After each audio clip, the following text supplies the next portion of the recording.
There are some days that just hit different. Days when you wake up carrying this quiet weight and you realize the thing you've been pouring so much of your life into, maybe for months, maybe even years, might actually be reaching its end. Not with some dramatic explosion or loud public failure that everyone sees. Just this slow, heavy kind of stillness that settles deep into your chest and refuses to leave. You gave it real time. You gave it real energy. You gave it real pieces of your hope and your future. You prayed over it late at night. You planned for it when no one was watching, and you showed up consistently even on the days that it felt very exhausting. And for a season, it honestly looked like it was heading somewhere meaningful, like it could actually change things for you. Then your personal Friday arrives. The day it becomes painfully clear this might not be going where you thought it would. The momentum you felt is gone. The doors that once seemed open are closing. And you're left holding questions you don't have answers for. I personally have been sitting with my own version of that lately. Something I was really invested in. Something that carried what felt like genuine potential to shift my life in a good direction. And now, it's starting to feel like it's slipping away, leaving behind this strange cocktail of disappointment, confusion, and yes, even a little embarrassment. You know that quiet voice in your head, the one that whispers, maybe I misread the whole thing, or maybe I just held on a little too long while everyone else seemed to move on with their lives. It's almost funny in a sad kind of way, how confidently we can convince ourselves we're building something lasting, until life quietly reminds us we're still very human. We are still trying to figure things out one day at a time. This is why the Easter story feels so grounded and honest to me right now.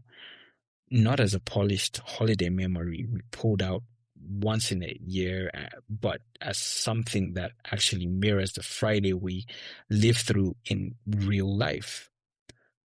On that first Good Friday, the people who had left everything behind to follow Jesus watched their greatest hope get nailed to a cross. The dream they carried so faithfully died right in front of them. Everything they had believed in and sacrificed for appeared to be finished. It appeared to be done. And right there in the middle of this thick darkness, Jesus himself cried out, my God, why have you forsaken me?" Those words carry such heaviness, don't they? Even he, in complete obedience, felt the distance. Even he knew the deep ache of silence when everything looked like a total failure. That single cry tells me something profoundly freeing, something I keep coming back to. Feeling forsaken doesn't mean you stepped outside of God's presence. It doesn't mean you got it all wrong or that your faith wasn't strong enough. It simply means that some Fridays are brutally dark, even when you've tried your best to walk faithfully. So if you're carrying your own cross into this weekend, if there's a relationship that's quietly breaking apart, a dream or a project that seems to be dying despite all your effort, a season you hoped would finally bring breakthrough but has mostly brought silence, questions, and weariness, please hear this clearly today. You are not alone in how heavy this feels. And it's okay to sit right here in the disappointment without rushing to fix it. It's okay to name that you're hurt, that you're confused, maybe even angry. It's okay not to force some version of hope or pretend you understand what's happening behind the scenes. Because Friday is real. And right now, it doesn't need to be explained away or solved this very moment. The question that keeps turning over and over in my mind is this one.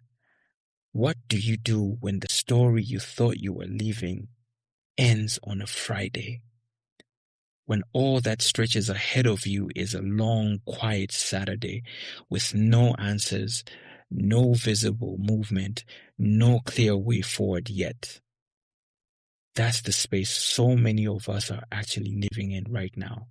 And that's exactly where we'll sit together tomorrow on Saturday. I'll meet you there.